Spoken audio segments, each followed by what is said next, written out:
Let's begin this half hour with new details on the death of 31-year-old Glee star Cory Monteith. An autopsy is planned for today. NBC's Katy is in Vancouver. Katy, good morning. Good morning, Willie. The cause of death isn't yet clear, but as you said, an autopsy is expected for later today. Here's what we do know. He was staying in a local Vancouver hotel, went out Friday night, came back to his hotel room alone, and then staff found him dead Saturday morning. The quarterback who could carry a tune, Cory Monteith, sang his way into stardom on TV's mega hit Glee. But on Saturday afternoon, a hotel employee found Monteith unresponsive in his hotel room after failing to check out on time. Video and fob key entries show him returning to his room by himself in the early morning hours, and we believe he was alone when he died. The actor's girlfriend was Glee co-star Lea Michele. Their co-stars, clearly shocked by the news, sent thoughts on social media. Going through a million memories. I'll love you always, brother Cory. I have no words. On Sunday, fellow castmate Matthew Morrison paid tribute to Monteith with a cabaret performance in New York City, with a song once sung on the show. What I did for love. Monteith was a high school dropout who worked his way through odd jobs before his big break on Glee. He demonstrated his unorthodox audition for Ellen.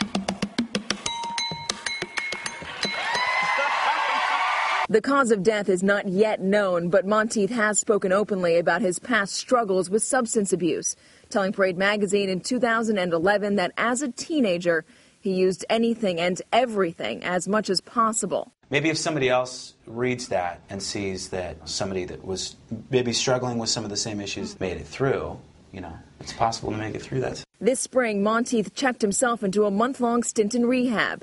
In May, he was spotted in Mexico vacationing with Michelle. By June, he was back to work. He seemed to be doing well. He was Glee's it guy. He was, had this really amazing career. People loved him. Cut short at the height of his success. Cory Monteith was just 31 years old. Police say they do not suspect any foul play. Glee starts shooting again later this month.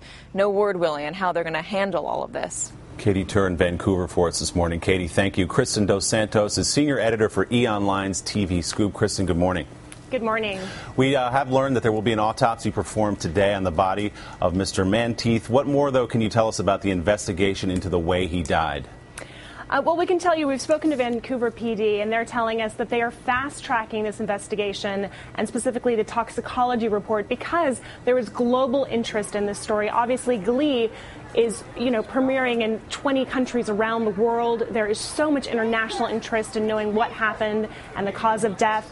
At this point, they have pretty much ruled out any sense of foul play. There were no weapons on the scene, and they can tell us that, they're not going to speculate at this point on the cause of death. They're not ruling out suicide for the time being, but obviously given Monteith's, past struggles with drugs, we're sort of looking toward that toxicology report to tell us what happened. Kristin, you mentioned it. He's been struggling with drugs since his earliest teen years, something like 13 years old. Went into rehab for a while, went back into rehab earlier this year. What do we know about the way he was struggling recently with his addiction? Well, I have to tell you, the Glee community is completely shocked by this death on so many levels, but primarily because Cory seemed to be doing very well. He had an intervention in March. He decided to go to rehab for a month-long stint. When he came out, he seemed like everything was on the up and up. We saw him vacationing. He seemed very happy. He stepped out at an event, a charity event, and talked about how happy he was to be coming back to the show. By all accounts, he was really getting his life back together. And I have to tell you, this guy, he's the heart of the show.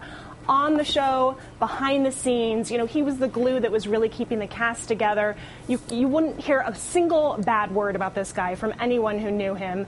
He was really well loved by everyone who worked on the show. So this is devastating to them. And it's going to take a lot to overcome it and figure out how to move on with the show. And of course, Lea Michele, his girlfriend on the show, but also his real life girlfriend. Do we have any word into how she's doing this morning? You know, she has basically released a statement saying, please respect my privacy. This is obviously devastating news. You know, I can only imagine for her, this must be a complete shock. She really stood by his side. You know, just within the last couple of weeks, we've seen her wearing a Cory necklace in support. She stood behind him. She was so proud of him to go to rehab. So I think for her, you know, even for her to go back to the set where she met him and fell in love with him on screen and you know, behind the scenes is going to be particularly difficult. And that's something they're going to have to consider when they talk about when they're going back into production. They're going to have to redo the scripts because he was heavily featured in the first few episodes. And they're also going to have to try to figure out what's the appropriate time to return to work. It was supposed to be in a couple weeks. That's probably not going to happen. Difficult time for the Glee family. Kristin dos Santos, thanks so much. Thank you. Sad to see such a talented guy.